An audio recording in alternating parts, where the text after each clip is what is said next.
Something just shifted inside the WNBA, and if you're paying attention, you can already feel the tension building beneath the surface. This isn't just another storyline or routine off-season noise. Something deeper is happening behind closed doors, and it could directly impact Caitlin Clark heading into this season. For months, there's been a growing sense that the balance of power inside the league wasn't as stable as it looked. Conversations started getting louder. Subtle comments turned into public discussions, and if you read between the lines, it felt like certain voices were trying to push things in a completely different direction. But here's the part nobody saw coming: none of it actually worked. Instead of shifting, the structure at the top seems more locked in than ever, and when that kind of power gets reinforced, it doesn't just stay contained in boardrooms, it starts affecting everything on the court. Now here, where it gets interesting. Because while all of this is happening behind the scenes, one name keeps coming up over and over again, and that's Caitlin Clark. Every game she plays draws attention. Every arena she steps into suddenly feels bigger. And whether people want to admit it or not, the league is moving differently when she's involved. But not everyone is reacting to that shift the same way. There's been a lot of buzz, a lot of quiet tension, and even some debate among fans about how things are unfolding around her.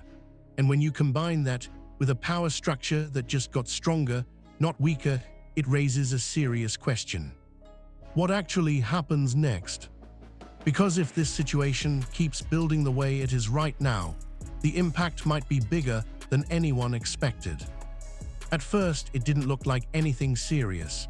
Just a few comments here, a few interviews there, but if you were really paying attention, you could feel something building beneath the surface. There was a quiet shift happening inside the league, and it wasn't coming from the front office, it was coming from the players themselves. Over the past few months, certain veteran voices started getting more outspoken, not in an explosive way, but in a calculated, almost strategic tone. You'd hear subtle frustrations about leadership, small critiques about direction, and hints that not everyone was aligned with how things were being run. And when players like Nafisa Collier begin speaking more openly, people start listening. Now, to be clear, none of this was ever officially labeled as a conflict. There were no direct statements, no outright confrontations, but the pattern was hard to ignore.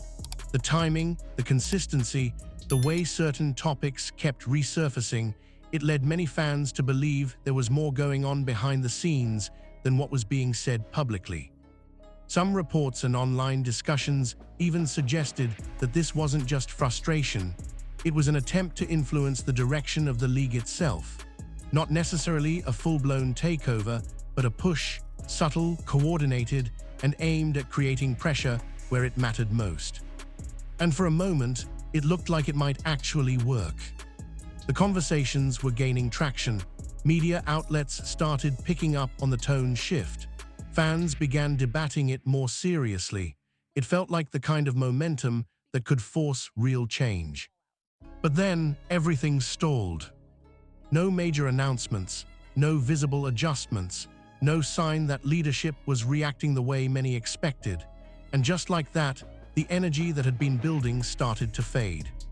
Which raises a bigger question: if that push didn't lead to change, what did it actually lead to? Because in situations like this, when pressure doesn't move the system, it usually strengthens it. And what happened next made that reality impossible to ignore. At one point, it genuinely looked like the pressure was building towards something real. The conversations weren't random anymore, they were consistent, focused, and timed in a way that made people start asking questions. It wasn't just frustration being vented, it felt organized. Across interviews, podcasts, and subtle media appearances, the tone stayed the same: concerns about leadership, questions about direction, hints that not everyone in the league was on the same page. And while nothing was ever confirmed outright, there was a growing belief among fans that this was more than coincidence. Some reports even suggested that this could have been a calculated push, an attempt to apply pressure from the outside in, not through direct confrontation, but by shaping public perception. If enough attention builds, if enough conversations start trending, Eventually, leadership has to respond, at least that's how it usually works. And for a brief moment, it seemed like that strategy might actually gain traction. Media outlets started picking up on the narrative. Fans began debating it more intensely. The idea of change didn't feel unrealistic anymore, it felt possible. The momentum was there, and it was growing. But then, everything stopped. No follow-up moves, no visible reaction from leadership, no signs that the pressure was landing the way many expected. Instead of bending, the system held firm, and in doing so, it quietly sent a message. Whatever that push was meant to accomplish, it didn't work. And that's where things take a turn. Because when an effort like that falls short, it doesn't just disappear, it shifts the balance. It reveals who actually holds control, and more importantly, who doesn't. The voices that seemed powerful in the moment suddenly lose leverage, and the structure they were trying to influence becomes even harder to move. Now the question is whether there was an attempt to create change. The real question is, what happens after it fails? Because in situations like this, failed pressure doesn't just fade away, it usually triggers something else entirely. And just like that, the entire situation flipped. Instead of pressure forcing change, leadership didn't just hold steady, it came back even stronger. The moment Kathy Engelbert publicly addressed the noise, the tone shifted immediately. There was no hesitation, no uncertainty. The message was clear, she wasn't going anywhere. That alone might not have been enough to completely shut things down, but what followed made it undeniable. Because when Adam Silver stepped in with his support, it changed the equation entirely. This wasn't just internal league politics anymore. This was the highest level of basketball leadership backing the current direction. And once that kind of endorsement becomes public, it sends a signal across the entire system. This structure is staying in place. For anyone who believed the growing pressure might lead to a shift at the top, that moment closed the door. Completely. Now here where it gets interesting. Because when leadership stabilizes under pressure, it doesn't just return to normal, it often becomes even more firm in its decisions. The need to respond. To adjust, to appease outside voices, it fades. Not out of arrogance, but because the urgency is gone. The threat that once existed simply isn't there anymore. And that creates a very different environment moving forward. Instead of reacting to criticism, leadership can now operate on its own timeline. Decisions don't have to be rushed. Changes don't have to be forced.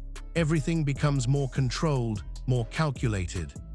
But at the same time, it raises a different kind of tension.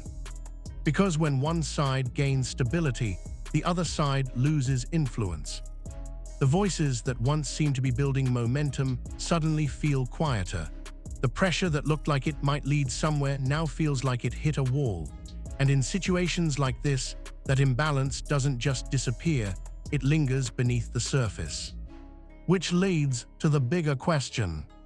What does a fully stabilized leadership structure mean for everything else happening in the league right now? Because once the power is clearly defined at the top, the ripple effects start showing up everywhere else. And this is where everything starts to revolve around one name, Caitlin Clark. Because no matter how you look at it, she's no longer just another player in the league. The moment she steps on the court, the entire environment shifts. Ticket demand spikes, media coverage intensifies, casual fans who normally wouldn't even follow the WNBA suddenly start paying attention. It's not gradual, it's immediate. You can see it in the arenas, you can feel it in the energy, and more importantly, you can track it in the numbers. There's been a lot of discussion around how her presence is changing the league's visibility almost overnight. Games featuring her are drawing significantly more attention, and teams are adjusting in ways that weren't happening before. Larger venues, increased coverage, and a noticeable shift in how certain matchups are being promoted. It all points back to one thing: impact. But here, where the situation becomes more complicated. Because while the attention is undeniable, not everyone is responding to it the same way. Some fans see it as the natural evolution of the league, a rising star bringing in a new wave of interest. Others believe the spotlight has created a different kind of pressure, both on and off the court. There's also been ongoing conversation online about how she's being treated during games. Some viewers feel that the level of physical play around her has been unusually intense, while others argue it's simply part of adjusting to the professional level. Nothing has been officially confirmed, but the debate itself keeps growing. And that tension matters. Because when one player becomes this central to the league's momentum, every detail starts getting magnified. Every call, every play, every interaction, it all gets analyzed in real time. And whether fair or not, that kind of spotlight creates a completely different atmosphere. Now combine that with everything happening behind the scenes, the power structure solidifying, the pressure shifting, the stakes getting higher, and it raises an important question. What happens when the league's biggest driver of attention is also at the center of its most talked about debates? Because if those two forces continue to collide, this situation might be far from settling down.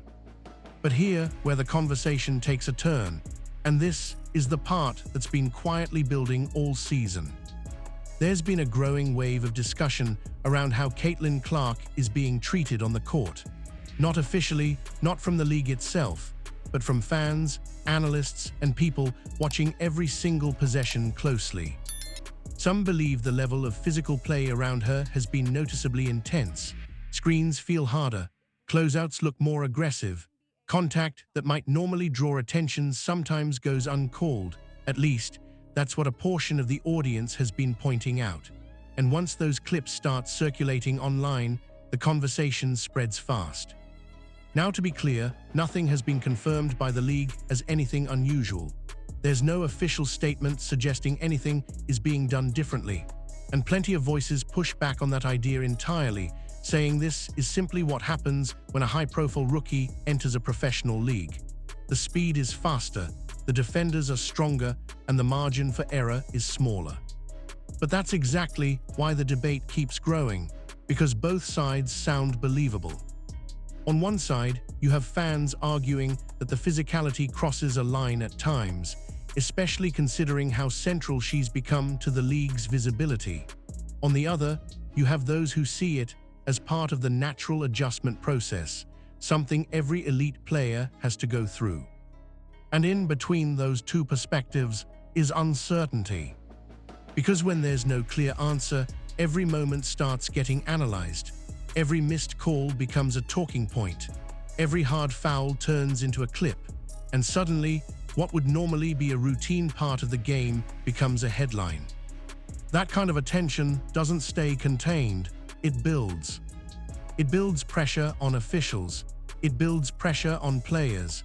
And most importantly, it builds pressure on the league itself to respond, even if nothing officially changes. And when you combine that with everything else happening behind the scenes, the power dynamics, the financial stakes, the rising spotlight, it creates a situation that feels increasingly difficult to control.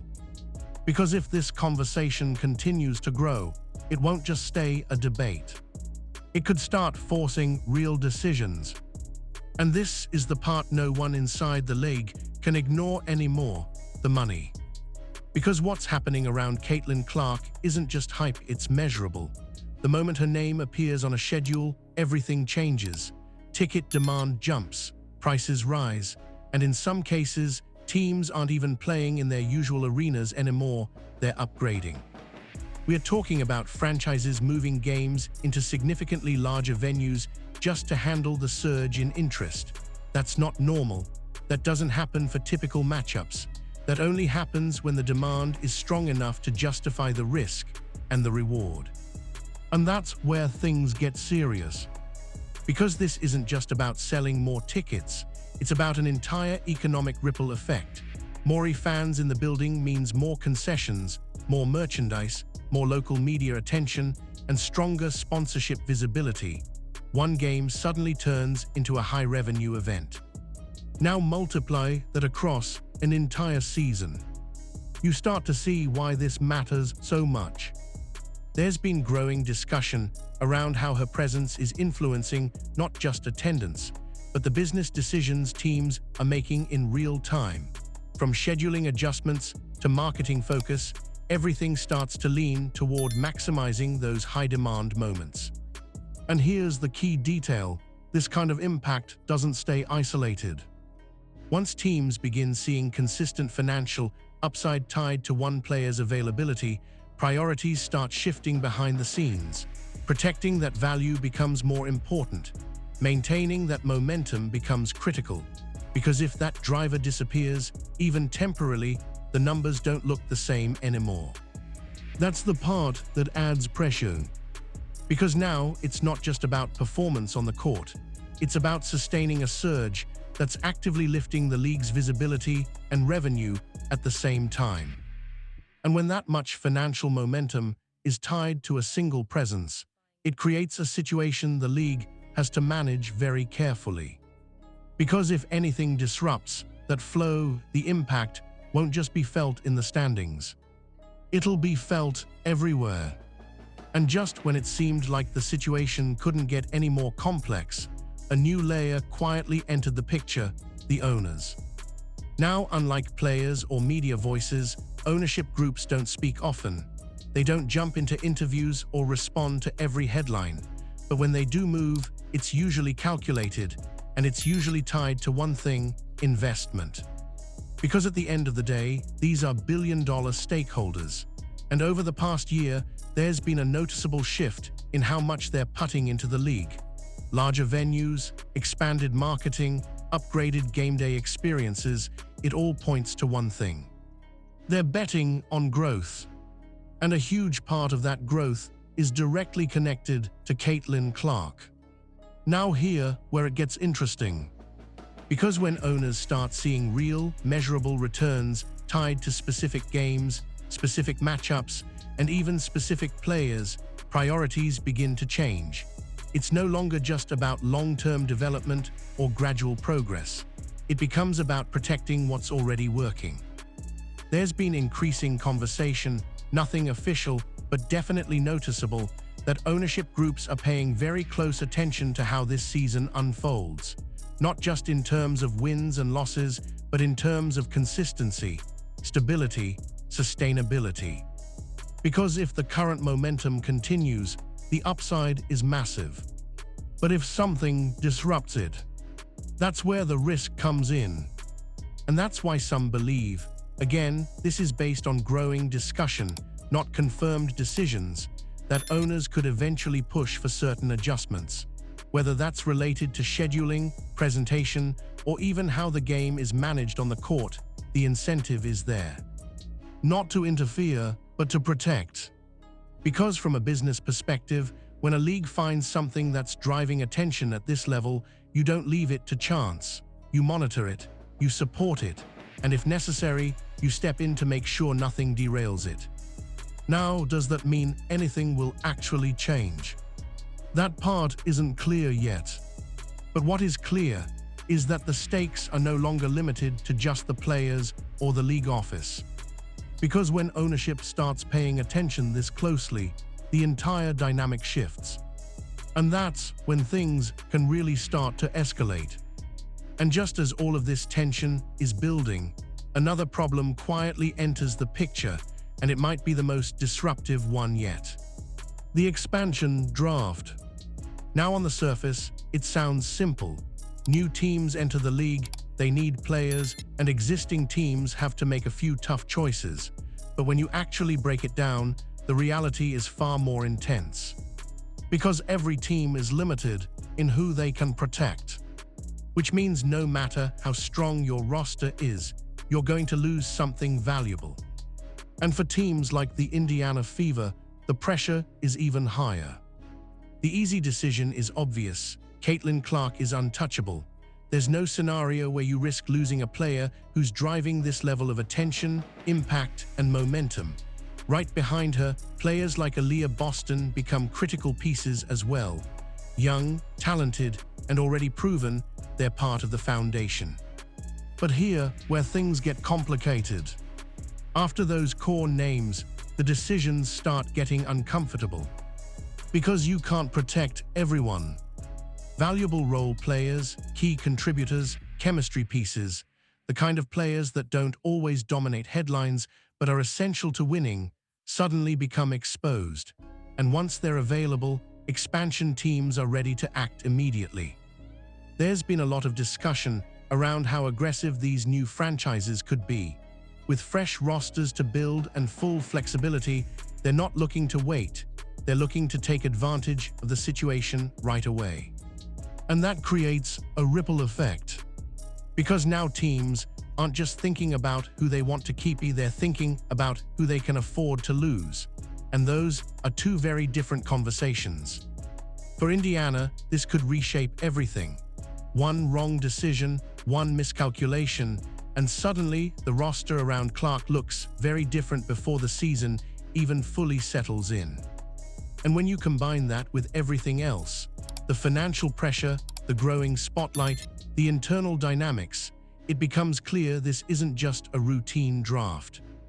It's a turning point. Because the choices made here won't just impact depth charts. They could define how this entire season unfolds. And when you step back and look at everything together, this is where the bigger picture starts to come into focus. What looked like isolated moments, player frustration, leadership stability, rising attention, on-court debates, financial shifts, and now roster pressure, they're not separate stories. They're all connected. And at the center of all of it is one undeniable reality: the league is changing faster than anyone expected. Because this isn't just about one season. It's about a shift in direction. You've got a power structure that just proved it isn't easily moved. You've got growing conversations among players that didn't lead where some thought they might. And at the same time, you've got a surge in attention being driven in large part by Caitlin Clark, a level of visibility that's forcing new decisions, new expectations, and new pressure across the board. And that creates a situation the league hasn't really faced before. Because now, everything is being tested at the same time. Can leadership maintain control while the spotlight keeps getting bigger? Can the league balance competition with the business side that's rapidly expanding? And most importantly, can all of this continue moving forward without something giving way? Because if there's one thing that's clear, it's this. Momentum like this doesn't stay neutral. It either builds or it breaks. And right now, it feels like the WNBA is sitting right in the middle of that moment. One decision, one shift, one unexpected outcome, and the entire trajectory could change almost instantly. So the real question is what's already happened. It's what happens next. Does the league lean into this new era and adjust around it? Or does it hold its current course and risk creating even more tension along the way? And if those pressures keep building behind the scenes, how long before they finally spill out into the open? Because one way or another, this story is far from over.